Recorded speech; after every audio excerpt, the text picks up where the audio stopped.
Welcome back, everybody. For Chapter 9, we're going to take this in a couple of parts.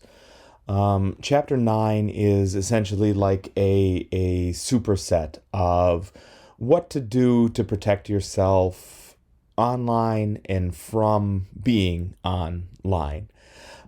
We had mentioned this before in Chapter 7 with the networking component, and actually, you'd seen this mentioned before in Chapter 3 with the protecting yourself component, that the smaller component mentioned there.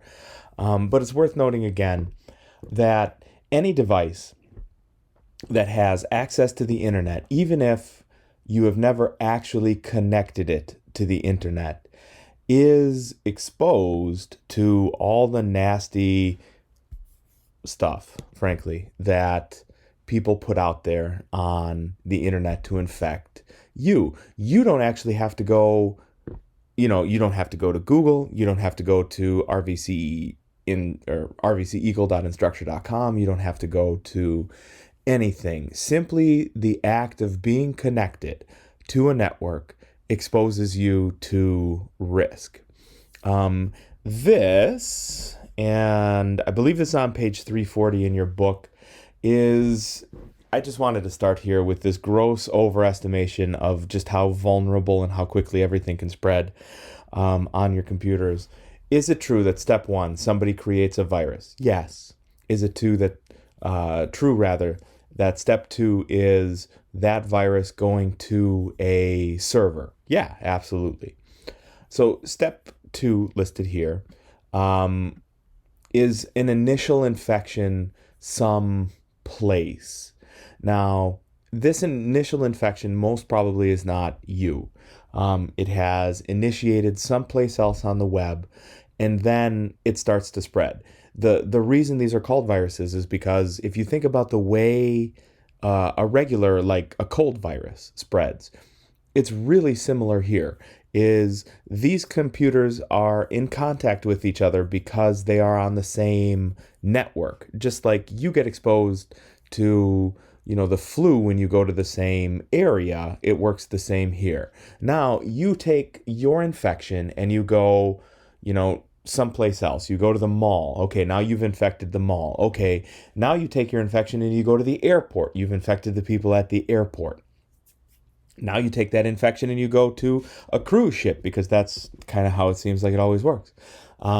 And you're spreading that virus around. This is exactly the same thing. If you are infected, or if your PC is infected, and you go from one network to another, the possibility is there for you to take your virus from here to here to here to here to here to here, and so on and so forth. Let me, however, say the following things are grossly over-exaggerated. To date, there have been no large-scale, credible virus or other types of malware infections that have spread from iPhones or from iPads. That's not to say that exclusively iOS is better than Android. It's just that the way the operating system works, there's fewer opportunities for those things to spread. Your Android phone, for the most part, is not, or if you have an Android tablet, those devices are not, for the most part, subject to these kinds of infections either. The hacker's computer creates a piece of software that is meant for distribution on a specific platform, and that specific platform is almost always Windows, because there are more Windows PCs out there than there are anything else. So it's like a crime of availability and access there. So Apple computers are safer in general because there's fewer of them. iOS is safer in general because there's fewer of them. And they can't spread viruses the same way because the system is not set up the same way. Your Android phones are actually set up very similarly. There are credible cases of applications spreading without people wanting them, and those applications doing harm. However, it's almost always because the users have gone and downloaded really, really questionable software onto those devices. So, is it true that devices can get software infections through viruses? Yeah, that much is true. But really, take your phones and your tablets out of this equation.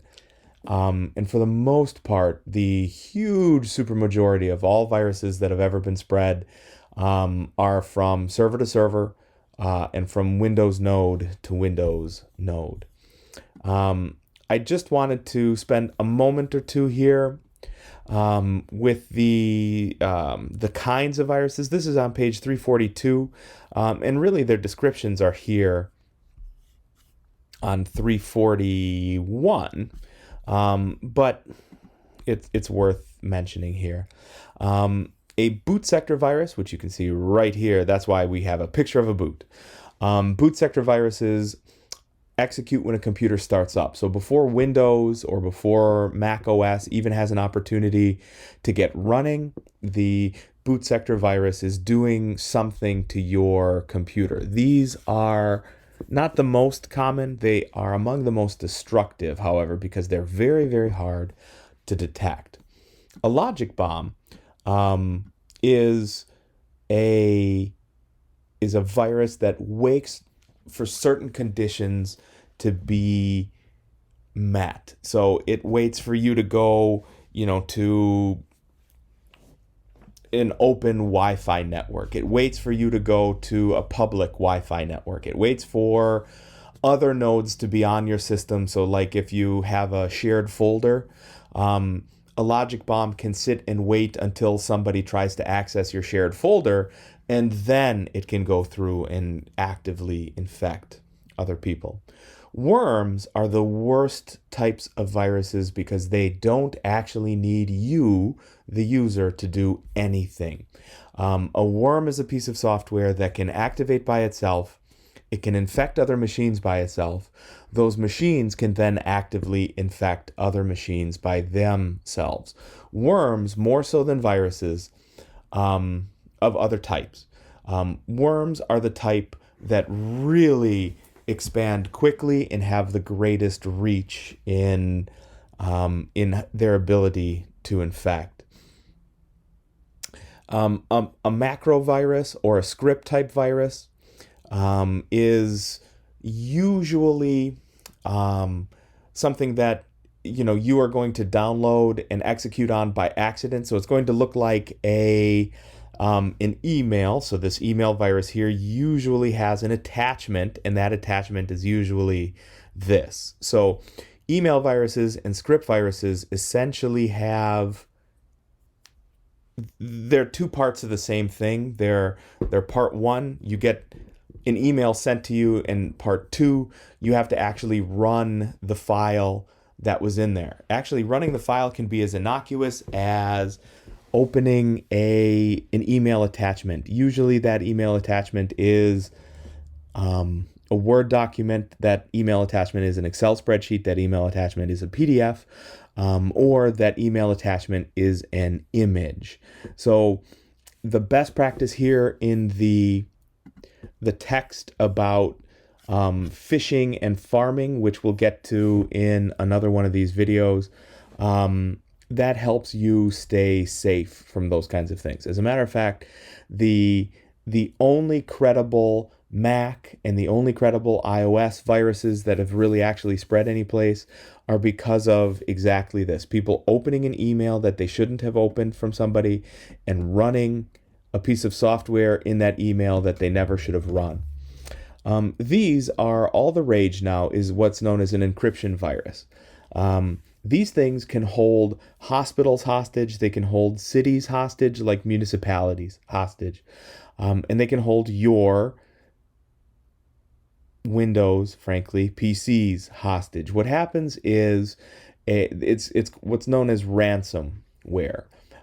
So these encryption viruses take your system hostage and lock you out. And the software says, hey, look, unless you pay us Usually in Bitcoin, because Bitcoin is hard to track. But oftentimes you'll have to do things like, iTunes or Amazon or Google Play credit cards. They'll say that we will not unlock your system, so you have no access to your files unless you pay the ransom. So these are becoming really not innocuous. These are becoming really popular. As a matter of fact, just this week, two voting systems, it's primary season, two voting systems for two states were locked up in these encryption viruses. So it's here, it's page 342. It's figure 9.7, and it's the major categories of viruses. These are the things you should be aware of. Worms are really hard to detect. Logic bombs are hard to detect. Boot sector viruses are hard to detect. Email viruses, not so hard to detect because you opened them. And encryption viruses, not so hard to detect because your system shuts down, it locks down, and you cannot get in. So the next most important step here is the next video. What can you do to help protect yourself?